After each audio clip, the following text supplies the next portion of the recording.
ఎప్పుడు చూసినా హార్దిక్ పాండ్యా, తిలక్ వర్మ వీళ్ళిద్దరి మధ్య కాంట్రవర్సీ ఎందుకు జరుగుతుందో అర్థం కాదు. గతంలో వెస్టిండీస్తో ఒక మ్యాచ్ టైంలో తిలక్ వర్మ 49 రన్స్ దగ్గర ఉన్నప్పుడు హార్దిక్ పాండ్యా వచ్చి 6 కొట్టి Tilak Varma half century miss అయ్యేలా చేశాడు. అప్పుడు చాలా మంది టీమిండియా ఫ్యాన్స్ ఫీల్ అయ్యారు నిజంగానే, వాస్తవంగానే. తిలక్ వర్మ హాఫ్ సెంచరీ చేస్తుంటే బాగుండేది కదా, హార్దిక్ పాండ్యా ఎందుకు అలా చేశాడని చెప్పి చాలా మంది టీమిండియా ఫ్యాన్సే Hardik Pandya class speaker. And ఇవాళ హార్దిక్ పాండ్యా తీసుకున్న ఒక డెసిషన్ పట్ల కూడా మిక్స్డ్ రియాక్షన్ వస్తుంది. కొంతమంది ఒక కెప్టెన్గా తను ఏం చేయాలో తను చేశాడని చెప్పి కొంతమంది హార్దిక్ పాండ్యా డెసిషన్ సపోర్ట్ చేస్తుంటే, మరికొంతమంది ఏమో ఒక ప్లేయర్ కాన్ఫిడెన్స్ని ఆ రకంగా దెబ్బతీయడం అవసరమా అని చెప్పి హార్దిక్ పాండ్యా డెసిషన్ని తప్పుపడుతున్నారు. మీకు ఎగ్జాక్ట్ సినారీ ఎక్స్ప్లెయిన్ చేస్తాను. ఇవాళ 19th ఓవర్ 18.5 దగ్గర కరెక్ట్గా ముంబై 180 for 4 4 వికెట్లు పడిపోయింది. ఇంకా 7 బంతుల్లో 24 పరుగులు చేయాలి. ఒక పక్కన క్రీజులో తిలక్ వర్మ ఉన్నారు, 23 బంతుల్లో 25 పరుగులు చేశాడు. Absolutely slow innings. ఇంపాక్ట్ ప్లేయర్గా వచ్చిన ఒక బ్యాట్స్మెన్ ఇలాంటి పర్ఫార్మెన్స్ సెకండ్ ఇన్నింగ్స్లో చేజింగ్లో చేస్తాడని చెప్పి ఏ టీం కూడా ఊహించదు. నిజంగా ఒక బ్యాడ్ ఇన్నింగ్స్ అని చెప్పుకోవాలి Tilak Varma, but he's a good batsmen. కానీ ఇవాళ ఒక బ్యాడ్ డే అంతే. ప్రతి బ్యాట్స్మెన్ అన్ని రోజులు హిట్ చేయలేడు, కొన్నిసార్లు క్రీజ్లో నిలదొక్కుకోవడానికి టైం తీసుకుంటారు. సో అది గతంలో హార్దిక్ పాండ్యా ఫేస్ చేస్తున్నాడు, MS ధోని లాంటి ప్లేయర్స్ కూడా చాలాసార్లు ఫేస్ చేస్తున్నారు. సో తిలక్ వర్మకి ఇవాళ అబ్సల్యూట్లీ ఒక బ్యాడ్ డే.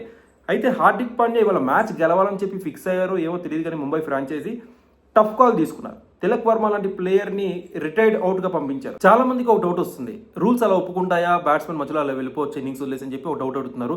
రిటైర్డ్ హట్ వేరు, రిటైర్డ్ అవుట్ వేరు. రిటైర్డ్ హట్ అంటే ఏంటంటే బ్యాట్స్మెన్కి ఏమైనా గాయం అయితే, ఆడలేని సిచ్యువేషన్ ఉంటే ఆటను మధ్యలో వదిలేసి వెళ్ళిపోవచ్చు. మళ్ళీ గాయం నయం అయిపోయిన తర్వాత మళ్ళీ వచ్చి ఆడవచ్చు. సో అది రిటైర్డ్ హట్, అందరికి తెలిసిన విషయమే. అయితే రిటైర్డ్ అవుట్ వేరు. ఇది బ్యాటింగ్ టీం తీసుకునే స్వచ్ఛంద నిర్ణయం. ఇది సాధారణంగా బ్యాటింగ్ జట్టు తీసుకునే వ్యూహాత్మక నిర్ణయం అవుతుంది. అలానే ఇలాంటి సందర్భాలు చాలా అరుదుగా జరుగుతూ ఉంటాయి.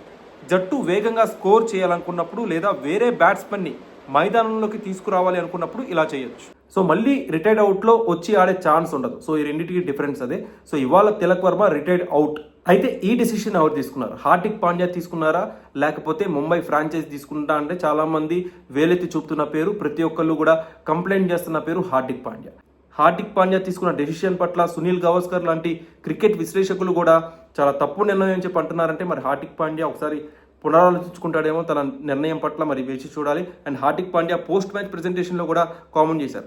హార్దిక్ పాండ్యా ఏమన్నాడంటే, I don't want to pinpoint anyone, we win as a team, we lose as a team, I take full ownership of this defeat. So నేను ఎవరిని కూడా వేలెత్తి చూపను, ఎవరి వల్ల కూడా ఇక్కడ ఓడిపోలేదు, ఈ ఓటమికి కంప్లీట్ బాధ్యత తానే వహిస్తున్నట్టు హార్దిక్ పాండ్యా ఇవాళ మ్యాచ్ అనంతరం రెస్పాండ్ అయ్యాడు. మరి కొంతమంది ఏమన్నారంటే, మ్యాచ్ గెలవాలంటే ఇలాంటి నిర్ణయాలు తప్పమంటారు. కానీ తిలక్ వర్మ ప్లేస్ లో మిచెల్ శాంట్నర్ వచ్చి ఎలాంటి మిరాకిల్స్ చేస్తాడు? ఇన్ఫాక్ట్ శాంట్నర్ కంటే తిలక్ వర్మని బెటర్ కదా అని చెప్పి కొంతమంది పర్స్పెక్టివ్స్ కూడా వినిపిస్తున్నారు. మరి మీరే అనుకుంటున్నారు? అసలు ఓవరాల్ గా ఈ రిటైర్డ్ అవుట్ విషయంలో మీ అభిప్రాయం ఏంటి? కామెంట్ సెక్షన్ లో పంచుకోండి.